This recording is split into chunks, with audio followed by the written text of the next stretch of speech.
ಕೊನೆಗೂ ಹಾಲಿನ ದರವನ್ನು ಹೆಚ್ಚಳ ಮಾಡುವುದಕ್ಕೆ ಸಿಎಂ ಸಿದ್ದರಾಮಯ್ಯನವರು ಸೂಚನೆಯನ್ನು ಕೊಟ್ಟಿದ್ದಾರೆ. ಸಭೆಯಲ್ಲಿ ಈ ಬಗ್ಗೆ ತೀರ್ಮಾನವನ್ನು ಕೈಗೊಳ್ಳಲಾಗಿದೆ. ಈ ಹಿನ್ನೆಲೆಯಲ್ಲಿ ಮತ್ತೊಂದು ಬೆಲೆ ಏರಿಕೆ ಬಿಸಿ ಸಾರ್ವಜನಿಕರನ್ನ ತಟ್ಟಲಿದೆ. ಹೆಚ್ಚಳದ ಹಣ ರೈತರಿಗೆ ನೀಡುವುದಕ್ಕೆ ಸಿಎಂ ಸೂಚನೆಯನ್ನು ಕೊಟ್ಟಿದ್ದಾರೆ. ಹಣ ರೈತರಿಗೆ ನೀಡುವುದಕ್ಕೆ ಹಾಲು ಒಕ್ಕೂಟ ಒಪ್ತಾ ಇಲ್ಲ. ರೈತರ ಅನುಕೂಲಕ್ಕಾಗಿ ಕೆಎಂಎಫ್ ಇರೋದು, ಕೆಎಂಎಫ್ ಲಾಭ ಮಾಡೋದಕ್ಕಲ್ಲ ಅಂತ ಸಿಎಂ ವಾರ್ನ್ ಮಾಡಿದ್ದಾರೆ. ಇಷ್ಟಾದ್ರೂ ಕೂಡ ಒಪ್ಪಿಗೆಯನ್ನು ಸೂಚಿಸ್ತಾ ಇಲ್ಲ ಹಾಲು ಒಕ್ಕೂಟ. ಹಾಲು ದರ ಏರಿಕೆ ಸಚಿವ ಸಂಪುಟದಲ್ಲಿ ಚರ್ಚೆಯಾಗಿದೆ. ಸಚಿವ ಸಂಪುಟ ಸಭೆಯಲ್ಲಿ ಚರ್ಚಿಸಿ ದರ ಹೆಚ್ಚಳವನ್ನು ಮಾಡಲಾಗಿದೆ. ನೋಡಿ, ಒಂದಾರ್ಧ ಮೇಲೊಂದು ಬೆಲೆಗಳು ಜಾಸ್ತಿ ಆಗ್ತಾ ಇರುವಂಥದ್ದು. ಈಗ ಹಾಲಿನ ಸರದಿ ಎಲ್ಲೋ ಒಂದು ಕಡೆ ಸಾರ್ವಜನಿಕರ ಜೇಬಿಗೆ ಕತ್ತರಿ ಹಾಕುವಂತಹ ಕೆಲಸವನ್ನು ರಾಜ್ಯ ಸರ್ಕಾರ ಮಾಡ್ತಾ ಇದೆಯಾ ಅನ್ನೋದಕ್ಕೆ ಮತ್ತೊಂದು ಸಾಕ್ಷಿ. ಇಲ್ಲಿ ಗಮನಿಸಬೇಕಾದ ಸಂಗತಿ ಅಂತಂದರೆ, ಒಂದು ಕಡೆ ಬಸ್ ದರ ಆಗಿರಬಹುದು, ಒಂದು ಕಡೆ ಬೇರೆ ಬೇರೆ ದರಗಳು, ದಿನನಿತ್ಯದ ಬಳಕೆ ವಸ್ತುಗಳ ಏನಿದೆ ಅವೆಲ್ಲವೂ ಕೂಡ ಹೆಚ್ಚಾಗಿತ್ತು, ಅದರ ದರವೂ ಕೂಡ. ಈಗ ಪ್ರಮುಖವಾಗಿ ಹಾಲಿನ ದರವನ್ನು ಕೂಡ ಏರಿಕೆ ಮಾಡಲಾಗಿದೆ. ಇದರಿಂದಾಗಿ ಸಾರ್ವಜನಿಕರಿಗೆ ಬಿಗ್ ಶಾಕ್ ಕೂಡ ಎದುರಾಗಿರುವಂಥದ್ದು. ಈ ಹಾಲಿನ ದರ ಏರಿಕೆ ಏನು ಮಾಡಲಾಗಿದೆಯಲ್ಲ, ಅದನ್ನು ರೈತರಿಗೆ ಕೊಡಿ ಅಂತ ಸಿಎಂ ಸೂಚನೆ ಕೊಟ್ಟಿದ್ದಾರೆ. ಆದರೆ ಯಾವುದೇ ಕಾರಣಕ್ಕೂ ಕೂಡ ಅದು ಸಾಧ್ಯ ಇಲ್ಲ ಅನ್ನೋ ಒಂದು ಹಿನ್ನೆಲೆಯಲ್ಲಿ ಒಕ್ಕೂಟ ಮಾತನಾಡಿದೆಯಂತೆ. ಇದಕ್ಕೆ ಸಿಎಂ ಕೂಡ ವಾರ್ನಿಂಗನ್ನು ಕೊಟ್ಟಿದ್ದಾರೆ. ನೋಡೋಣ ಮುಂದೆ ಏನೆಲ್ಲ ಆಗುತ್ತೆ ಅಂತ. ಇನ್ನು ಈ ಬಗ್ಗೆ ಹೆಚ್ಚಿನ ಡೀಟೇಲ್ಸನ್ನು ನೀಡ್ತಾರೆ ನಮ್ಮ ಪ್ರತಿನಿಧಿ ರಾಚಪ್ಪ ಸುತ್ತೂರು. ದೂರವಾಣಿ ಸಂಪರ್ಕದಲ್ಲಿದ್ದಾರೆ. ರಾಚಪ್ಪ, ನೋಡ್ತಾ ಇದ್ದೀವಿ ಒಂದರ ಮೇಲೊಂದರಂತೆ ಬೆಲೆ ಏರಿಕೆಯನ್ನು ರಾಜ್ಯ ಸರ್ಕಾರ ಮಾಡ್ತಾ ಇರುವಂಥದ್ದು.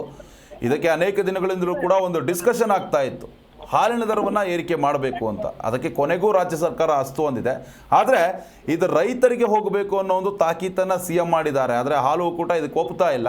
ಒಂದು ಕಡೆ ಜನಸಾಮಾನ್ಯರಿಗೆ ಬೆಲೆ ಏರಿಕೆ ಬರೆ, ಮತ್ತೊಂದು ಕಡೆ ರಾಜ್ಯ ಸರ್ಕಾರ ಮತ್ತು ಈ ಹಾಲು ಒಕ್ಕೂಟದ ನಡುವಿನ ತಿಕ್ಕಾಟ. ಇದು ಎಲ್ಲಿಗೆ ಹೋಗಿ ನಿಲ್ಲುತ್ತೆ ಅಂತ ವಿಶ್ವನಾಥ್, ರಾಜ್ಯ ಸರ್ಕಾರ ಹಾಲಿನ ದರ ಹೆಚ್ಚಳ ಮಾಡೋದು ಅದಂತೂ ನಿಚ್ಚಳ. ಯಾಕಂದ್ರೆ ಅದನ್ನ ರಾಜ್ಯ ಸರ್ಕಾರ ಹೆಚ್ಚಳ ಮಾಡ್ಲಿಕ್ಕೆ ಈಗಾಗಲೇ ಒಕ್ಕೂಟಗಳು ಅದರ ಒತ್ತಡವನ್ನು ಹಾಕಿದೆ. ಈ ಒಂದು ನಿರ್ವಹಣೆ ಇರ್ಬೋದು, ಸಾಗಾಣಿಕೆ ವೆಚ್ಚ ಇರ್ಬೋದು, ಅಥವಾ ಮೇಲ್ವಿಚಾರಣೆ ಇರ್ಬೋದು, ಅಥವಾ ಬೇರೆ ಬೇರೆ ಕಾರಣಗಳಿಗೋಸ್ಕರ ಆ ಒಂದು ಹಾಲಿನ ದರ ಹೆಚ್ಚಳ ಮಾಡುವಂತ ಅನಿವಾರ್ಯ ಅಂತ ಅನ್ನೋದನ್ನ ಒಕ್ಕೂಟಗಳು ಹೇಳ್ತಿದೆ. ವಿಚಿತ್ರ ಅಂತಂದ್ರೆ ಸುಮಾರು 8ಕ್ಕೂ ಹೆಚ್ಚು ಒಕ್ಕೂಟಗಳು ನಷ್ಟದ ಹಾದಿಯಲ್ಲಿವೆ. ಹಾಗಾಗಿ ನೀವು ಕೊಡುವಂತ ಆದಾಯವನ್ನ ಏನು ದರವನ್ನು ಹೆಚ್ಚಳ ಮಾಡಬೇಕು ಅಂತ ಪ್ರಸ್ತಾವನೆ ಇಡಲಾಗಿದೆ. 3 ರಿಂದ 5 ರೂಪಾಯಿಗಳ ದರವನ್ನು ಹೆಚ್ಚಳ ಮಾಡಬೇಕು ಅಂತ ಪ್ರಸ್ತಾವನೆಯನ್ನ ಕೆಎಂಎಫ್ ಇಟ್ಟಿದೆ. ಆ ಒಂದು ದರವನ್ನು ಹೆಚ್ಚಳ ಮಾಡಿದ್ದೆ ಆದಲ್ಲಿ ನಷ್ಟದಲ್ಲಿರುವಂತಹ ಒಂದಷ್ಟು ಹಾಲು ಒಕ್ಕೂಟಗಳಿಗೆ ಸುಧಾರಿಸಬಹುದು ಅಂತ ಅನ್ನೋದು ಒಂದು ವಿಷಯ. ಎರಡನೇದಾಗಿ ಸುಮಾರು 600ಕ್ಕೂ ಹೆಚ್ಚು ಕೋಟಿ ರೂಪಾಯಿಗಳನ್ನ ಈ ಒಂದು ನಿಗಮ ಮಂಡಳಿಗಳಿಗೆ ಅಥವಾ ಏನು ಹಾಲು ಒಕ್ಕೂಟಗಳಿಗೆ ರಾಜ್ಯ ಸರ್ಕಾರ ಕೊಡಬೇಕಾಗಿದೆ. ಪ್ರೋತ್ಸಾಹ ಧನ ಏನು 5 ರೂಪಾಯಿ ಹಣವನ್ನು ಕೊಡಬೇಕಾಗಿತ್ತು, ಅದರ ಬಾಕಿ ಉಳಿಸ್ಕೊಂಡಿದೆ. ಹಾಗಾಗಿ ಆ ಒಂದು ಹಣವನ್ನು ರಾಜ್ಯ ಸರ್ಕಾರ ಬಿಡುಗಡೆ ಮಾಡಿಲ್ಲ ಅಂತ ಅನ್ನೋದು, ಆ ಒಂದು ಹಣವನ್ನಾದ್ರೂ ಬಿಡುಗಡೆ ಮಾಡಿ ಅಂತ ಡಿಮ್ಯಾಂಡ್ ಅನ್ನ ಇಟ್ಟಿದ್ದಾರೆ.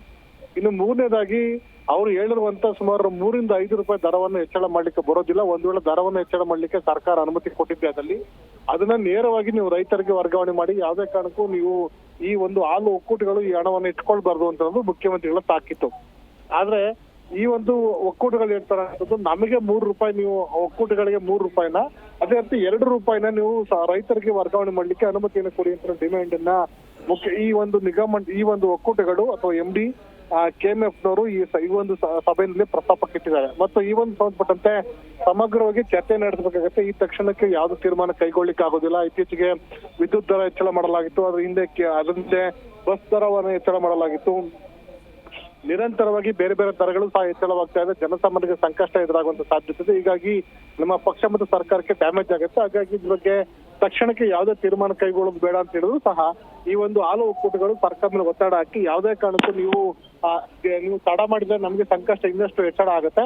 ಹಾಗಾಗಿ ಈಗಲೇ ದರವನ್ನು ಏರಿಕೆ ಮಾಡಿ ಅಂತ ಪಟ್ಟನ್ನು ನೀಡಿದ್ದಾರೆ. ಹಾಗಾಗಿ ನಾಳಿದ್ದು ಗುರುವಾರ ನಡೆಯುವಂತ ಸಚಿವ ಸಂಪುಟ ಸಭೆಗೆ ಈ ಒಂದು ಪ್ರಸ್ತಾವನೆಯನ್ನ ಇಡುವಂತೆ ಪಶುಸಂಗೋಪನಾ ಇಲಾಖೆ ಸಚಿವ ಅಂತ ವೆಂಕಟೇಶ್ ಅವರಿಗೆ ಮುಖ್ಯಮಂತ್ರಿಗಳು ಸೂಚನೆ ಕೊಟ್ಟಿದ್ದಾರೆ. ಹಾಗಾಗಿ ಇದು ಗುರುವಾರ ನಡೆಯುವಂತ ಸಚಿವ ಸಂಪುಟ ಸಭೆಯಲ್ಲಿ ಅಂತಿಮವಾಗಿ ಅನುಮೋದನೆ ಕೊಂಡು ಎಷ್ಟು ಪ್ರಮಾಣದಲ್ಲಿ ಎಷ್ಟು ದರವನ್ನು ಹೆಚ್ಚಳ ಮಾಡಬೇಕು ಅಂತ ಈಗಾಗಲೇ 2 ರೂಪಾಯಿ ಅಥವಾ ರೂಪಾಯಿ ಹೆಚ್ಚಳ ಮಾಡ್ಬೇಕು ಅಂತ ಬಹುತೇಕ ಸಿದ್ಧತೆ ಮಾಡ್ಕೊಂಡಿದ್ದಾರೆ. ಹಾಗಾಗಿ ಒಂದ್ ವೇಳೆ ₹3 ಮಾಡ್ತಾರ ಅಥವಾ ₹5 ಮಾಡ್ತಾರ ಅಂತ ಅನ್ನೋದು, ಮತ್ತು KMF ಆಗಿ ಎಷ್ಟು ಉಳಿತಾಯ ಮಾಡ್ಕೋಬೇಕು, ತಾಲೂಕು ಒಕ್ಕೂಟಗಳಿಗೆ ಎಷ್ಟು ಹಂಚಿಕೆಯನ್ನು ಮಾಡಬೇಕು ಮತ್ತು ರೈತರಿಗೆ ಎಷ್ಟನ್ನು ಕೊಡಬೇಕು ಅಂತ ಬಗ್ಗೆ ಒಂದಷ್ಟು ಸ್ಪಷ್ಟ ತೀರ್ಮಾನವನ್ನು ಸಚಿವ ಸಂಪುಟ ಸಭೆ ತೆಗೆದುಕೊಡ್ತಾರೆ. ಈಗ ಬಹುತೇಕ ಹಾಲಿನ ದರ ಹೆಚ್ಚಳ ಮಾಡ್ಲಿಕ್ಕೆ ಈ ಒಂದು ಸಭೆಯಲ್ಲಿ ನಿರ್ಧಾರ ಮಾಡಲಾಗಿದೆ. ಅದು ಅಧಿಕೃತ ಆದೇಶ ಸಚಿವ ಸಂಪುಟ ಸಭೆಯಲ್ಲಿ ಪ್ರಕಟವಾಗುವಂತ ಸಾಧ್ಯತೆ ಇದೆ. ವಿಶ್ವನಾಥ್, ಧನ್ಯವಾದ ರಾಜಪ್ಪ ತಮ್ಮೆಲ್ಲ ಡೀಟೇಲ್ಸ್ಗಾಗಿ.